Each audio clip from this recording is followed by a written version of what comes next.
But Sheean observes the Japanese Zeros strafing, shooting at the men abandoning ship and the men in the water.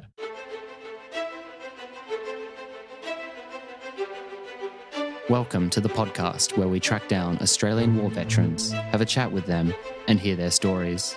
I'm Alex Lloyd, and this is Life on the Line. The only thing I was scared of was failing, with letting down the people there that I was supposed to support. Things went south really bad. You've got to have an element of crazy to be good at what we do. There was an ego attached to being a gunfighter. I've been shot. Being around big tall trees, thick shrubbery, potentially connects him to other moments in his life during battle. Walking in a minefield, not knowing when your legs were going to get blown off. You know, we're all part of this The fight. story of transformation is powerful. Teddy Sheean is the 101st Australian to be awarded the Victoria Cross. He received the cross posthumously for his heroism during the sinking of HMAS Armidale on December 1st, 1942. 78 years later, Her Majesty Queen Elizabeth II approved the award on August 12, 2020. Dr. Brendan Nelson, former Minister for Defence in the Howard government and Director of the Australian War Memorial 2012-19, chaired the 2020 expert panel that reviewed Teddy's case. His panel's recommendation for Teddy to receive the VC was the last domino for this award finally being bestowed. We've worked with Dr. Nelson before. Angus Hordern interviewed him in our 5-part DVD documentary series for School and Country. And then, in the service of our country, wearing the uniform of our nation, under our flag, he gave his life for us. On this podcast, he appeared back in Season 1, 2017, when he spoke to me about his career, the Australian War Memorial, and the topic of Remembrance Day in Remembrance Day with Dr. Brendan Nelson. Nothing has ever made me prouder than to see these young men and women doing what they do in our uniform, under our flag, in our name, in these remote parts of the world. We brought him back on the show to tell us the story of Teddy Sheean and exactly how his posthumous VC came about. Teddy's story is extraordinary in its own right, as is the story of how his VC took so long to be approved and what finally changed. This is Dr. Nelson's conversation with Angus Hordern.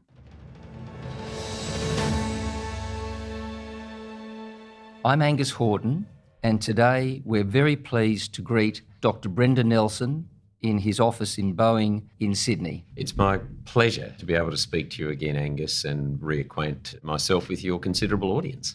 Brendan, this August, Teddy Sheean became the 101st Australian to receive the Victoria Cross, 78 years after his death. We're going to talk about how this extraordinary award came about.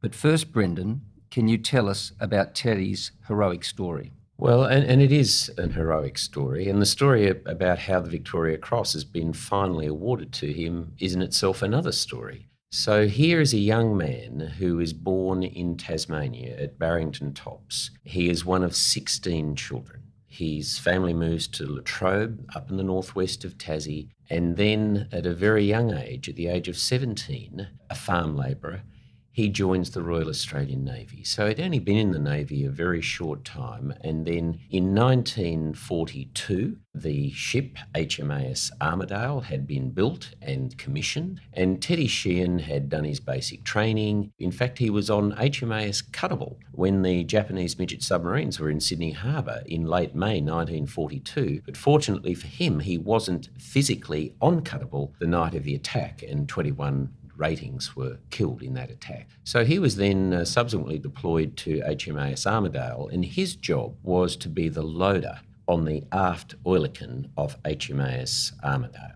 And you've got to remember the context. After 1788, the most important year in this country's history is 1942. We had the fall of Singapore, the bombing of Darwin, the first of 64 attacks on the Australian mainland that year. As I said, Japanese midget submarines in Sydney Harbour. A seriously important battle of the Coral Sea and the strategic defeat of the Japanese, who were then routed at Midway the following month in June 1942. Ishiwava, Kokoda, Milne Bay, Gona, Boona, Sanananda, the Guadalcanal. But for the Royal Australian Navy, those last 3 months of 1942 were critically important, particularly with what happened with HMAS Canberra and a range of Navy ships. So Armidale was bringing back troops from Timor, from Sparrow Force. It was a part of Operation Hamburger. And while Hamburger was a successful operation, it was not without its challenges and critics of the way that it was actually executed. In late November and then in early December, particularly the 1st of December 1942, Armidale is coming back from Batana in Timor. Sheean is the youngest, most junior member of the ship's company. He was 18 years old, ordinary seaman Edward Teddy Sheean, second class. He was, as I say, the loader on the aft oilerkin. And so with 149 on board, the ship had brought back predominantly Dutch soldiers. It had several Australian soldiers on board. And then on the 1st of December 1942, in the Timor Sea, a Japanese aircraft, a number of them, attacked the ship, HMAS Armidale. There were 9 Japanese Betty bombers, Mitsubishi G4Ms as they were, and 3 Japanese Zeros, the fighter planes, and a float plane. And they identified HMAS Armidale, the location that it was, at just after 3 o'clock in the afternoon Darwin time, attacked the ship at 15:40 hours Darwin time, and then 6 minutes later the ship had sunk. A torpedo and then a bomb successively had hit the ship, and the order had been given to abandon ship when the ship was listing 50 degrees to the port side, given by its commanding officer, Lieutenant Commander David Richards. And what actually happened was that we certainly now know, is that Sheean obeys the order to abandon ship. He goes down to the port side of the ship, which is listing into the sea. And on the port side of the ship, he's assisting ordinary seaman Edward Pellet, to cut the ropes off the motorboat, which was on the side of the doomed ship. So having done so, Pellet then moves into the motorboat, but Sheean observes the Japanese Zeros strafing, shooting at the men abandoning ship and the men in the water. So whilst Sheean is seen as if he's moving to get into the motorboat, where he would have had certainly a reasonable prospect of survival, instead he turns unwounded from Pellet. He moves up toward the stern, the rear of the sinking ship. The ship by this stage had broken in half and the forward part was going down under the water, so the stern is rising up in the water. Sheean then is wounded on the way to the aft oilerkin and then straps himself into the gun. And in order to get maximum elevation of the oilerkin, you needed to strap yourself into the gun physically in order to fire. The magazine had a maximum of 60 rounds in it, so it may have had fewer than that. And then Sheean commences to fire at the attacking aircraft. He is wounded again during this process. The Royal Australian Navy official report and the report from his commanding officer and others said that he shot down one plane and they think damaged a second. And then whether Sheean died at the gun or drowned as he was pulled under the sea to his death is unclear. So that is essentially what Sheean did on the day. And then the events that followed that, of course, contribute to what some would regard as the controversy around the Victoria Cross. I'd like to note that Brendan's commentary just then was said straight to me without reference to notes, unlike me, who is now reading a note that Wireman William Lambshed stated afterwards. A torpedo struck our port side midships, causing a huge wall of water. The doorway burst open and I stepped into it, which took me over the side. I was a man overboard with a ringside position to witness the sinking. The rear section was leaning on an angle to port when the after oilerkin started firing. I saw tracer bullets hitting a Zero, which flew over my head and hit the water some distance away. I learned later it was Teddy Sheean, who strapped himself into the gun and shot down the Zero. To me, this had to be one of the bravest things that could be recorded. Teddy Sheean will always be a hero to me, said Wireman William Lambshed.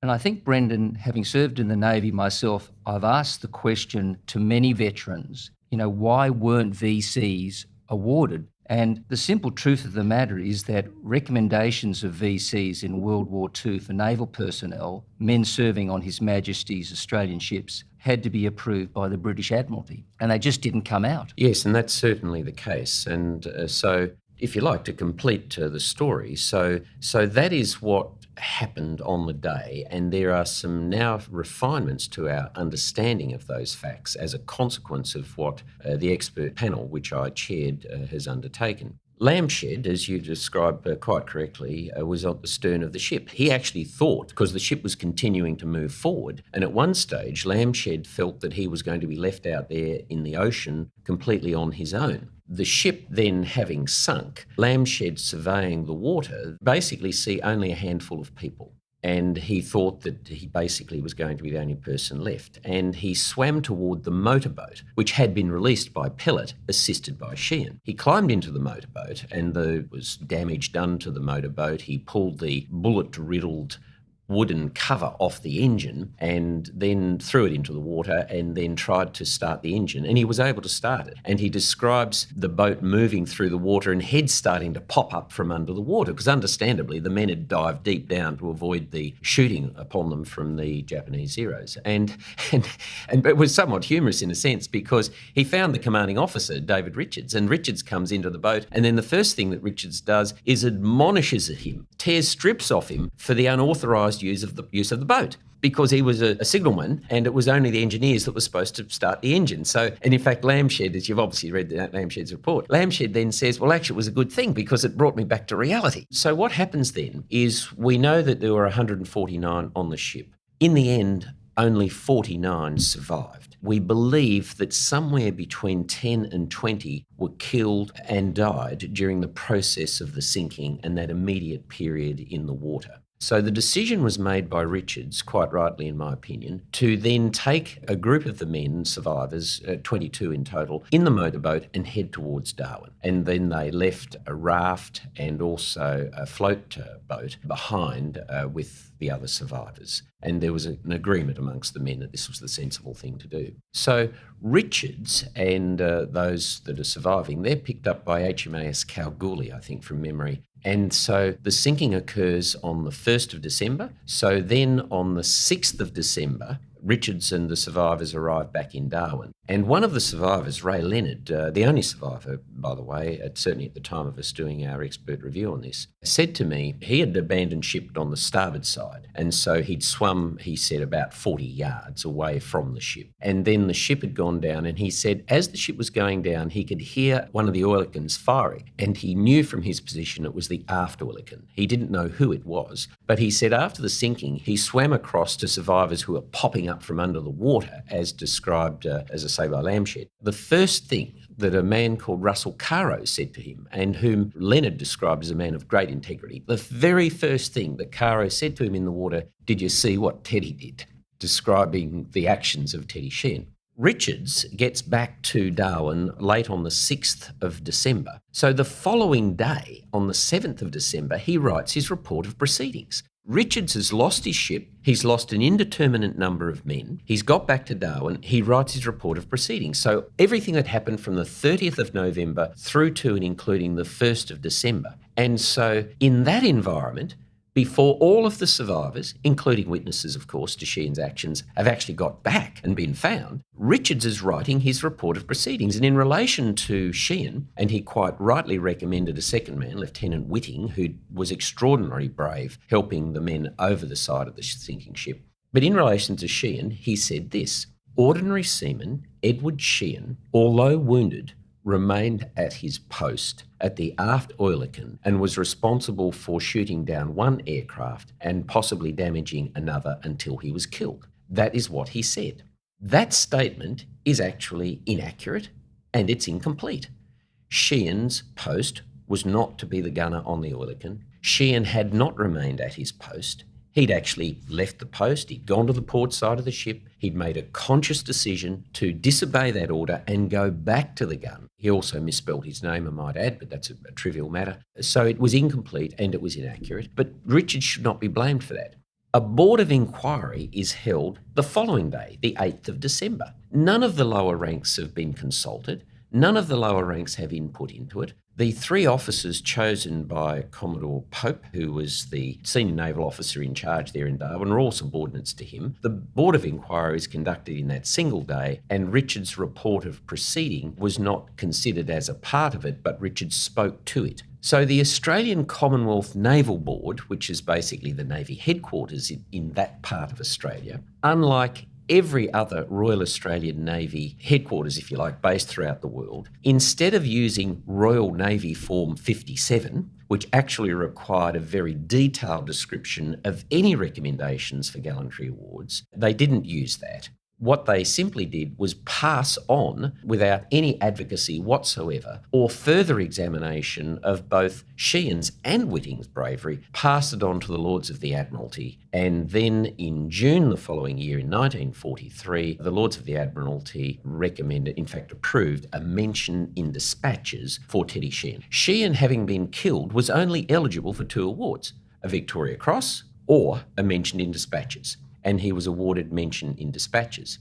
The other thing I might add, which the ACNB, the Australian Commonwealth Naval Board, did not do, it did not comply with its own regulations. And there was a regulation, CNO, Commonwealth Naval Order 43/42, which actually required a very detailed description of any actions to be made, of inquiries to be undertaken, of witnesses and so on. That had not been done. They didn't comply with their own orders. Sheean was finally gazetted with his correct name in July 1943. Now, mentioned in dispatches is itself a significant award for bravery. No one should trivialise the receiving and awarding of an MID. There were only 9 naval personnel in the Second Royal Australian Navy personnel that was so awarded, of which Sheean was one. And I have read the citations for all of the other 8. All of them extraordinarily brave, but there was something about, in fact, there is without any doubt, obviously in my mind, an exceptional level of conspicuous bravery and gallantry in what Sheean did compared to the other 8, who were nonetheless very brave.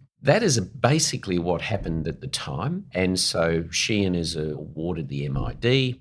And not much happens, and Lieutenant Commander David Richards, quite rightly, goes on to have command of other vessels, quite a significant and respected naval career. And to this very day, no one should criticise him for his incomplete and inaccurate description of Sheean's actions, as I say, written only 6 days after the sinking of his ship.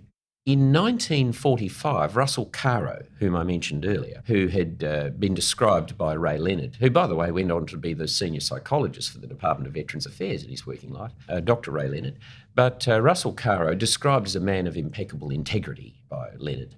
In 1945, he wrote a description of the sinking of HMAS Armidale, and it basically set out the facts as we now know them. And in that period, in 1945 and 1946, there were some reviews done of awards for gallantry during the Second World War, and some were actually recognised, you would say, retrospectively. But no one took the initiative to actually have a closer look at what Sheean had actually done. And so the end result of all of this is that, not through any malevolence or any determination, whether by the British or indeed by anybody else, to deny Sheean appropriate recognition for his actions, but through a whole period of missteps, missed opportunities, maladministration, sliding door moments, it was not done, but it has now. So sorry to talk so long. You need to ask me questions, Angus. Brendan, not at all. We love listening to you, and that account is just magnificent.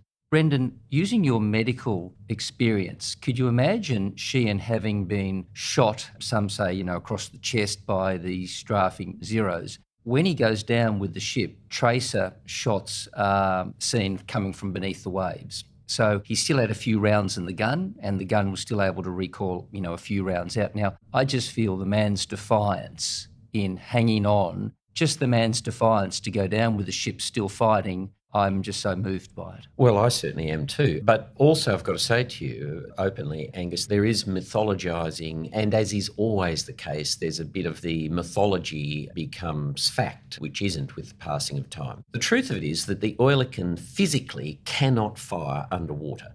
It cannot. The gas chamber and the mechanism for the firing is such it physically cannot fire. But of course, it's understandable that survivors in the water, all they've got above the water is their head and maybe just the nose. Their eye level, if you like, above the water line itself is just a matter of centimetres. We've all had that experience. Keep in mind, and then you've got, whilst it wasn't a rough sea, keep in mind you've got the movement of the waves and so on. So it's perfectly understandable that some of the witnesses from where they were viewing this would have thought that Sheean was still firing from under the water. The truth of it is he physically could not. Also go back to what I said earlier. There was a maximum of 60 rounds in the magazine for the Oerlikon. And the Oerlikon, particularly loaded with 60 rounds, it's impossible for a single man, particularly one that's wounded, to change the magazine, which is why the Oerlikon was a 3-man crew. So the maximum rounds, let's assume that not a single round had been fired from that aft Oerlikon before the Japanese fighters and bombers came in. So that means that Sheean had 60 rounds. We now know, and I'll get to this later on, that it was precisely 6 minutes from the time the first torpedo hit the ship to its sinking. One of the doubts in the 2013 Valor inquiry, for example, was did Sheean have enough time to actually do what he's purported to have done? Because Richard's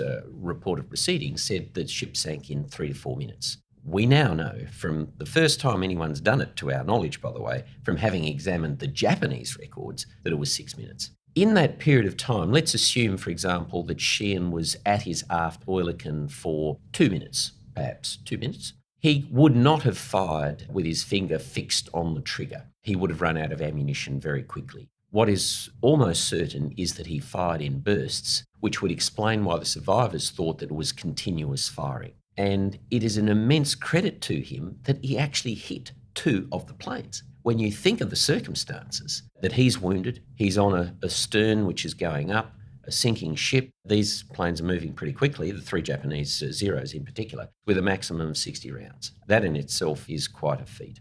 Brendan, decades passed, but Teddy's family, in particular his nephews, make it their mission to see him appropriately recognised. But for many years, their attempts were unsuccessful. This year, you were asked by the government to chair an expert panel to review Teddy's case. How did the panel come about? Why was this step taken? Okay, well, let's backtrack a bit. As you can see, you ask short questions and I give very long answers. I apologise. No, we love it. So let's backtrack. So 49 people survived the sinking of the Armidale, a proportion of which, of course, are Australians and also Dutch. In the 1980s, Frank Walker, the journalist, decides he's going to write a book, The Ship That Had to Die, about Armidale. And of course, he interviews survivors and he gets testimony. And that stoked, I think, a public interest in the recognition of Sheean, which went beyond the Corvette Association and the people that you would expect would be advocates for this, including Sheean's family. And of course, you take with a grain of salt what is written in a book, which is meant to not only educate but also entertain. And with the passage of years, people's recollections, in fact, even after an event, if you think about any of us in our day-to-day lives, if we see an adrenaline-charged event, let's say 3 of us see an adrenaline-charged event, the next day we'll have 3 different descriptions of what happened.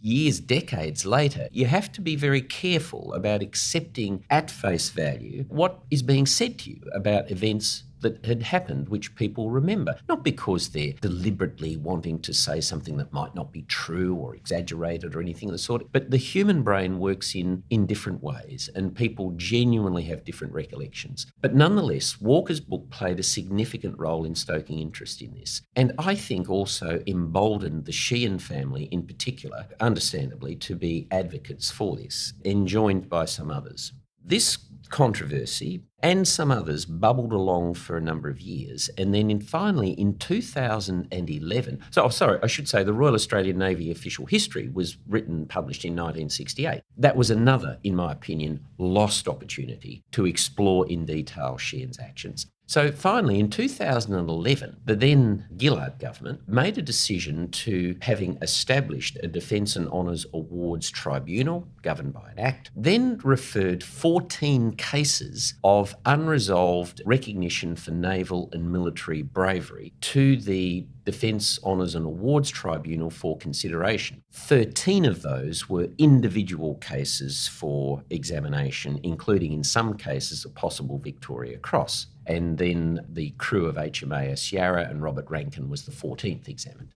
So this is 2013 when they report.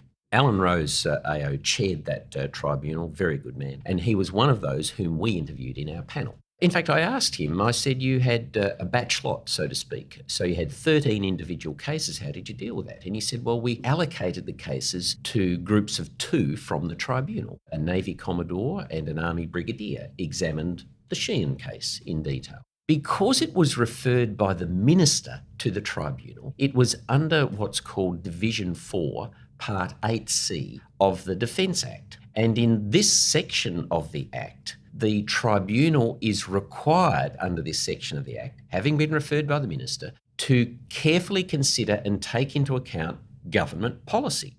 And government policy is that there should not, other than in the most exceptional circumstances, be retrospective awards for bravery or gallantry awarded.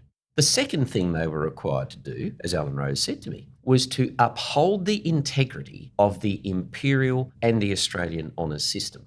So that tribunal, over its 2-year period of examining these cases, including Sheean's, concludes that there was no maladministration, that they believed that the Australian Commonwealth Naval Board and the authorities had handled the Sheean case in accordance with their rules and procedures.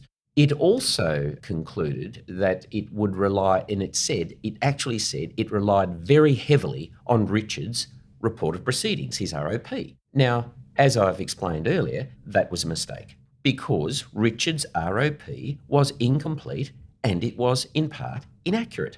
And then having relied heavily on that, it's then said that witnesses' testimony actually confirmed Richard's ROP. Well, at least in one significant case, it actually contradicted Richard's ROP. That tribunal did a very impressive job in collecting all of the testimony, all of the evidence surrounding Sheean's actions, but then was flawed in its analysis of them. And then having done what I just described, the tribunal then went on to say that it did a merits review, so testing basically Sheean's merits against whether there should be a Victoria Cross or not. And it concluded that while he was very brave, that the Victoria Cross should not be recommended.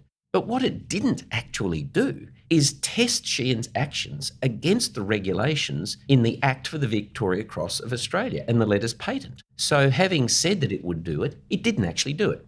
So then Guy Barnett, who is the Minister for Veterans in the state of Tasmania, very good man, he's been very committed to this and focused on this for well over a decade, probably closer to 20 years. So he, and some would say cleverly, in 2018 wrote a letter to the Chief of Navy setting out the case for it and requesting the Chief of Navy recommend that Sheean be awarded a Victoria Cross for Australia. The Chief of Navy writes back and says no. Because that had been rejected, then that triggers an appeal to be made to the Honours and Awards Tribunal. So an appeal against the decision by the Australian Defence Force was made by Barnett to the Defence and Honours Awards Tribunal. And I know this is all very technical because Australians, and particularly those listening to the podcast, would think, well, we've already had a tribunal that's looked at this and they said no.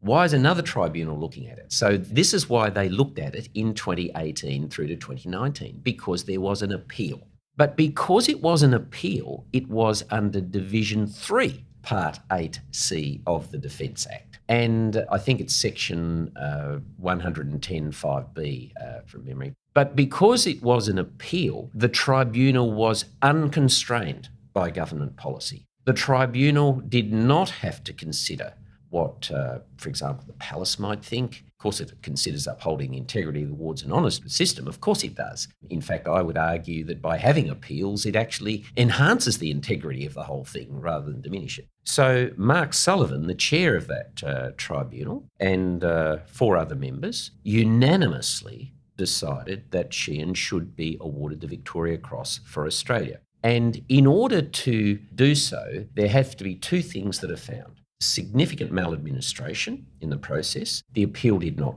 look at that per se, or new and compelling evidence. Sullivan's tribunal, reporting in 2019 to the Defence Minister and the Prime Minister, said that it had found 2 pieces of new and compelling evidence. That tribunal said, well, the first piece of new and compelling evidence was that Grant Sheean, a nephew of Sheean, that's a big family, who had spent over 4 decades, I might add, in the Australian Army, Grant Sheean said to the appeal tribunal, well, in 1992, at the reunion for the survivors of HMAS Armidale, that Ordinary Seaman Edward Pellet, remember the guy had been desperately chopping the ropes on the motorboat on the port side of the doomed ship, assisted by Sheean, that Pellet had said to him there was absolutely no doubt that when Teddy Sheean turned and left him on the side of the ship, as he, Pellet, was getting into the boat, that Sheean was unwounded. So, in other words, here is a man, 18 years old, who's looking into an open motorboat that he's just cut off a sinking ship,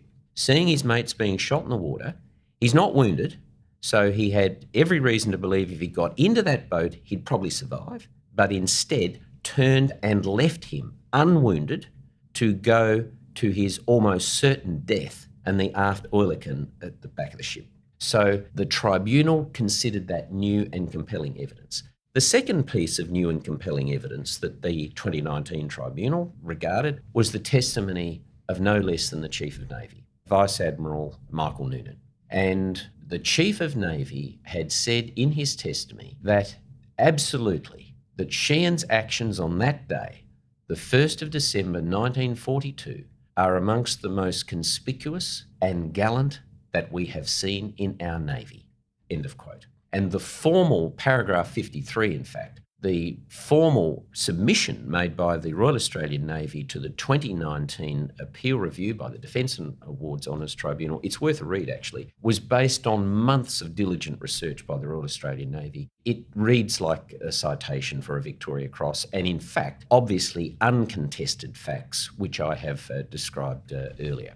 And that is why ordinary, everyday people would be thinking, hang on, they looked at this in 2011 through to 2013, they said no VC. How come it's as if you got a tribunal again, looks at it in 2019, comes out with a different outcome? That is why there was a different outcome. Minister for Defence Personnel, the Honourable Darren Chester, he receives the advice from the tribunal, 2019, and he accepts that advice. And then the Minister for Defence, the Honourable Linda Reynolds, and the Prime Minister in particular, consulting with very senior military figures, serving and no longer serving, reaches a view that he will not accept that advice from the tribunal and announce, to some controversy I might add, that Ordinary Seaman Edward Sheean would not be awarded the Victoria Cross as had been recommended by that tribunal. So, Brendan, how were we able to turn around this rejection back in 2019? I'd actually been thinking about it and I thought, well, the government's got itself into a bit of a pickle here. And we were all in lockdown, we weren't allowed to go out at the time and so I took to painting the house. So I was at home, my wife and I live in Barrel, so I was at home and I'd been painting the house and my mobile phone rang in late June and when I moved from the Australian War Memorial to Boeing, I lost all my contacts on my phone. So my phone rang, it was a mobile phone number and I let it go through to the keeper and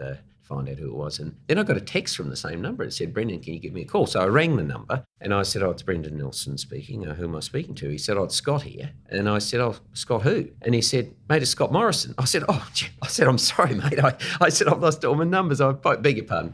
Anyway, so the Prime Minister then said, look, I've been thinking about the Teddy Sheean issue. He said, I spoke to a lot of people. As you can see, I announced that we wouldn't recommend the VC. He said, I really need someone to have a look at it, to have a look at the overall, the whole thing. And he said, if you're willing to, Brendan, I'd like you to chair an expert panel. I'd like to put together a group of people from different walks of life to have a look at all of the information. So, and of course I agreed to do it. By the way, I said, I'll only do it if I don't have any payment for it. I said, I regard it as a labour of love. So Peter Shergold, whom I mentioned earlier, former Secretary of Prime Minister and Cabinet, David Bennett, QC, AC, former Solicitor General, and Brad Monero, excellent historian who runs the Anzac Memorial in Hyde Park in Sydney, formerly of the Australian War Memorial.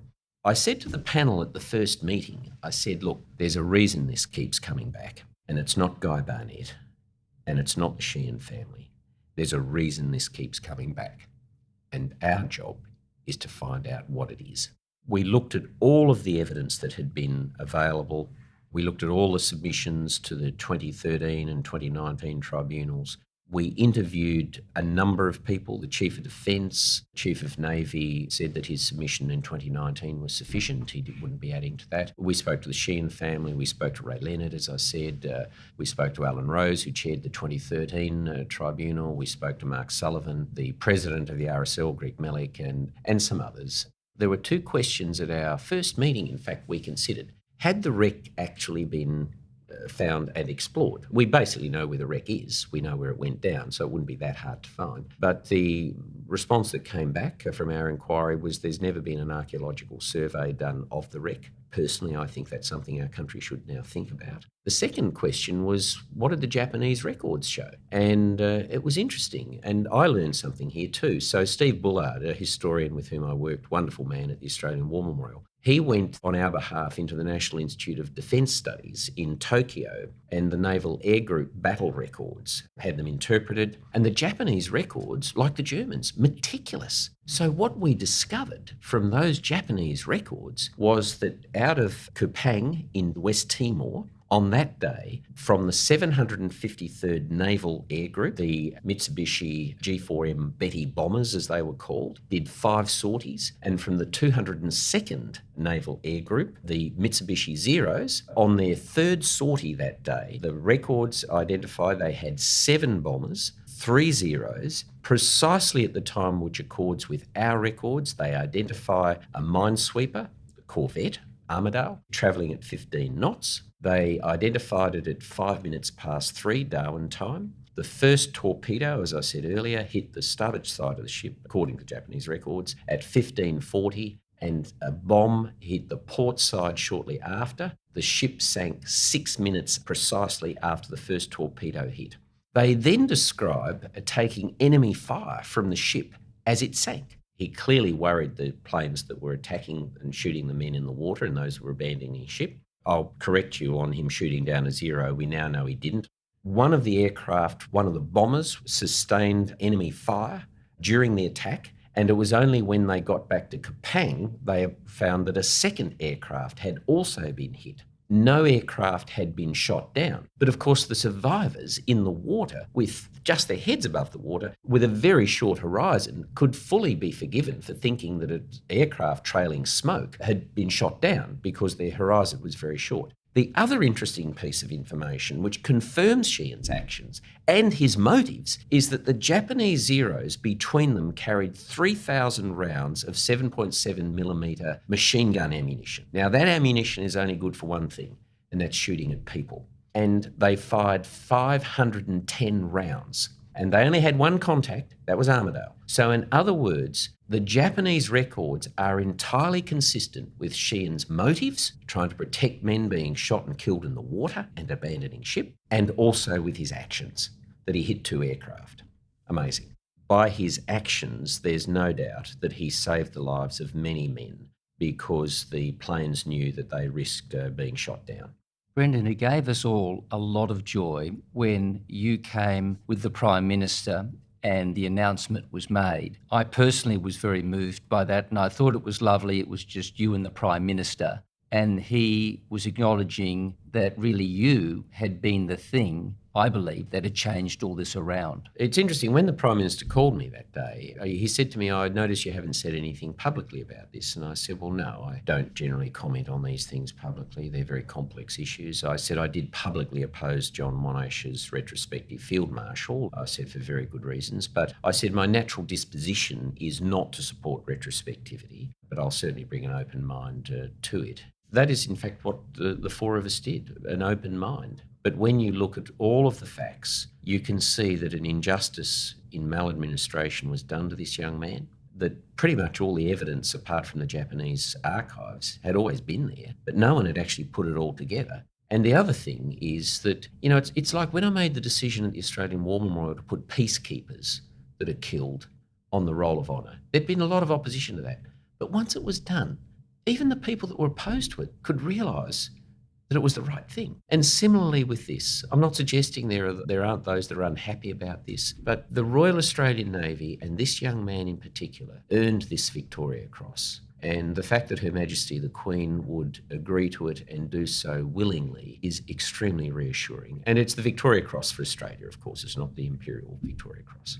And of course, Brendan, the Navy gave Teddy the ultimate compliment by naming one of their Collins-class submarines a first-time a rating had been named rather than always an officer. Correct. And, and I made the point, I won't be too specific, but some of the very senior military people, of course, who were not supportive of Sheean being recognised with the VC, I made the point to some of them that the Australian Defence Force itself, the Royal Australian Navy itself, so recognised something so exceptional about Teddy Sheean, they put his name on a Collins-class submarine. So it is a great honour.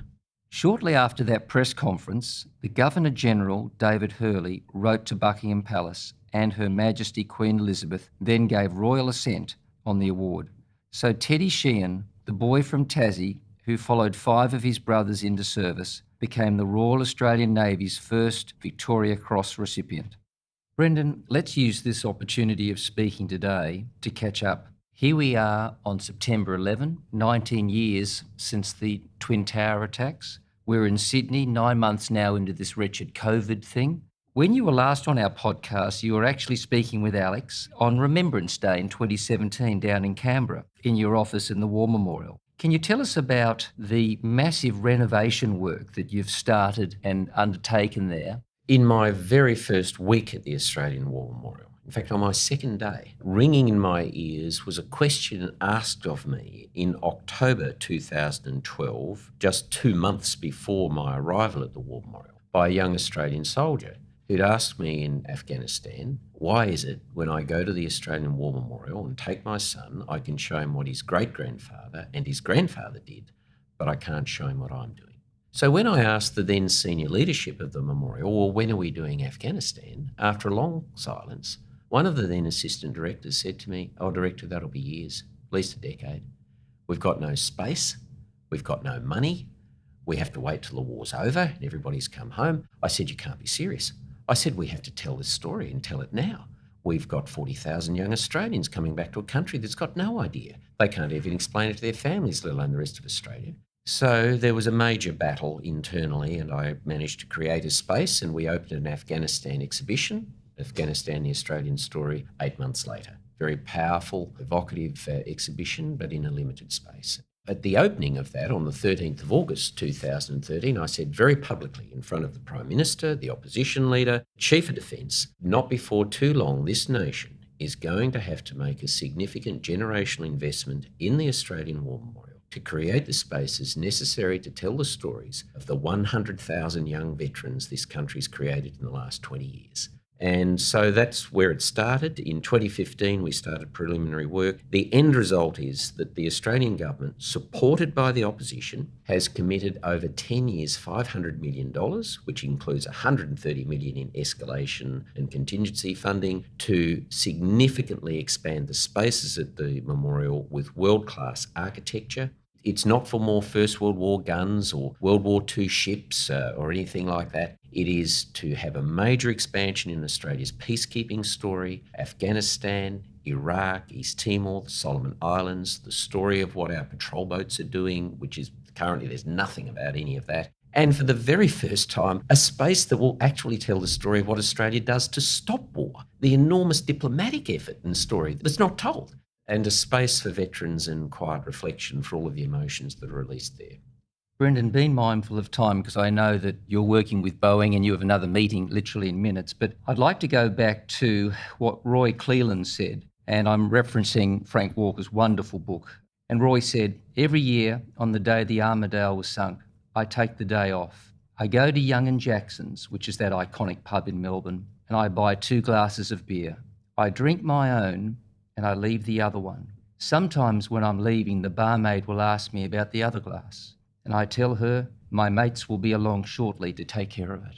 That tells us so much about these guys. It does, and unless you have, as much as we try with our imaginative capacity to see the world through the eyes of these men and women, you can never understand. But it speaks to a bond forged in war and in death and in courage that they would so remember them in this way, in that very simple but very powerful and evocative way. Dr. Brendan Nelson, it's been an absolute pleasure as always being with you. Thank you for your time. Thank you in particular for your service to the War Memorial, to the country. I'm Angus Hordern, and it's been our pleasure to speak with Dr. Brendan Nelson today in his office in Boeing, Sydney, Australia, here on that fateful day on history, September 11. Thank you. For more between Thistle Productions and Dr. Brendan Nelson, check out forschoolandcountry.com or go to lifeonthelinepodcast.com/documentary. Dr. Nelson's original video interview with Angus for our documentary was filmed by Thomas Kay. And don't miss my conversation with Brendan in Season 1. For more stories of the Victoria Cross, go back to Season 1 and listen to my interview with 2nd Commando Regiment veteran and close friend of the late Cameron Baird, VC MG. Number 10, Eddie Robertson. You have to detach yourself, I guess, from the reality that, there's hot pieces of lead being fired at you and you're in the fight for your life. In Season 2, listen to my conversation with Cameron's father in the bonus episode, The Commando's Father, with Doug Baird. So the doorbell rang that particular night. Kay answered the door, and there was 3 soldiers there with their hats in their hand, and she knew, just like I did, that he'd been killed. Also in Season 2, number 36, Mark Donaldson, VC. People will die. It might be you. It might be your mate. It might be the brand new guy. It's going to happen at some stage because there's lots of bullets that fly around or there's dangerous work that we do. In Season 3, number 43, Dan Kieran, VC. I knew I had to do something. If I didn't, they were going to die. And check out the bonus episode later in Season 3, The Blind Man's Victoria Cross, with Tim Rayson, for a few British VC stories. He was blinded in that charge, both eyes shattered, stone splinters off a rock, but he carried on charging. Earlier this season, listen to the trailer for Dan Kieran's upcoming autobiography, Courage Under Fire. On 24 August 2010, in battle in Afghanistan, Corporal Daniel Kieran risked his life in a hail of gunfire to save his fellow soldiers. And we will have Dan Kieran back on the podcast later this season. Follow us at Life on the Line Podcast on Instagram and Facebook, and at LOTL Pod on Twitter. Our website is www.lifeonthelinepodcast.com.